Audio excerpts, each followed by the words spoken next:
Hello friends, आज हम करने वाले हैं सब्स्टिट्यूशन मेथड से इन इक्वेशंस को सॉल्व, जिसमें एक इक्वेशन तो रही ये वाली, सॉरी, एक इक्वेशन हमारी ये वाली और दूसरी इक्वेशन है ये वाली। ठीक है, एक पहली वाली है, पहले वाली है हमारी 0.2x plus 0.3y is equal to 1.3, और दूसरी वाली थी हमारी 0.4।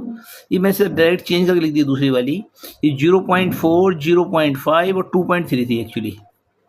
तो मैंने पहली वाली सॉल्व की, तो मैंने दूसरी वाली उसी तरह से सॉल्व करने के बाद ऐसे बन जाएगी। तो आप भी ऐसा लिख सकते हैं, सेम एज करके, सेम। तो बार बार आप कैलकुलेशन नहीं करनी पड़ेगी। जब सेम कैलकुलेशन दो इक्वेशन में होती है तो आप एक इक्वेशन करके देख लीजिए, दूसरी इक्वेशन को आप डायरेक्ट लिख सकते हो। ठीक है, तो वही मैंने किया। देखिए, पहले आप पूरा दोनों इक्वेशन लिख लीजिएगा वैसे, जैसे मैंने एक ही लिखी तो आप दोनों लिख लीजिएगा, फिर चेंज कीजिएगा। तो 0.2 है तो 10 आ गया, 0.3 है तो अपॉन में 10 आ गया, 0.1 प्लेस बाद है तो 10 आ गया, है ना, हर जगह 1 प्लेस बाद है तो 10 आ गया। अभी 10 से ये 10 एलिमिनेट हो गया, ठीक हो गया। तो क्या बचा हमारा, 2x बचा यहाँ पे, यहाँ 3y बचा और यहाँ 13 बचा, क्योंकि भैया 10 और 10 ये सिंगल है, जब इसे एलसीएम लेंगे हम इसकी। तो 2x प्लस 3y अपॉन 10, जैसे ये हो जाएगा 2x प्लस 3y अपॉन 10।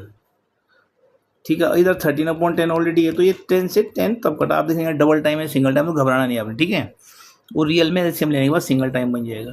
तो 2x plus 3y is equal to 13 हमारा ये हो गया। सेम एज दूसरी क्वेश्चन हमारी पॉइंट में है, उसको चेंज करेंगे तो 4x plus 5y is equal to 23 बन जाएगी।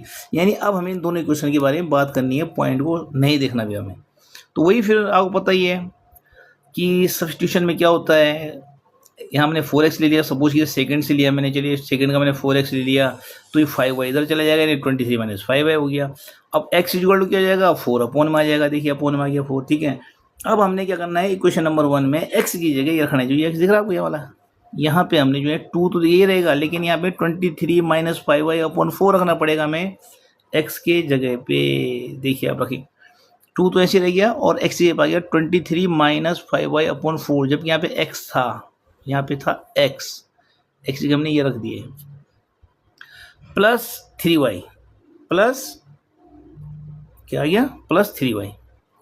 3y ऑलरेडी था यहाँ पे, तो देखो अभी एलिमिनेट और, तो मैंने एलिमिनेट कर दिया, 2 1 जा 2, 2 2 जा 4, दिख रहा आपको यहाँ पे। देखिए आप एलिमिनेट करने के बाद ये 3y रहा। फिर आपको सिंपल मैथमेटिक्स को सॉल्व सबको करनी आती है, ठीक है ना। यहाँ पे आपका 2 है, यहाँ पे इसके नीचे 1 मान लीजिए, दोनों का एलसीएम 2 आ गया, फिर 2 1 जा 2, तो 23 माइनस 5y बच गया ऊपर, और 3 2 जा 6y हो गया। ये 3y बन गया 6y। जो सॉल्व कर लिया, आपको पता है कि 6y प्लस का है, 5y माइनस का, तो प्लस का y बचेगा, प्लस का y बचेगा। 23 ऑलरेडी यहाँ पे 26 है, सॉल्व करते हुए y की वैल्यू आ गई 3, और y की वैल्यू किस में पुटअप कर लीजिए, फर्स्ट में कर दीजिए, सेकंड में कर दीजिए, तो फिर y की वैल्यू आ गई हमारी, x की वैल्यू आ गई हमारी 2, जब आपने y की वैल्यू 3 पुटअप की इक्वेशन नंबर 1 में। ठीक है, 2x प्लस 3y था, तो y की जगह में 3 लिख दिया, सॉल्व कर लीजिए, आ गया y की वैल्यू, x की वैल्यू आ गई, सॉरी 2 और y की 3। आई होप आपकी समझ में आ गया होगा। Thank you.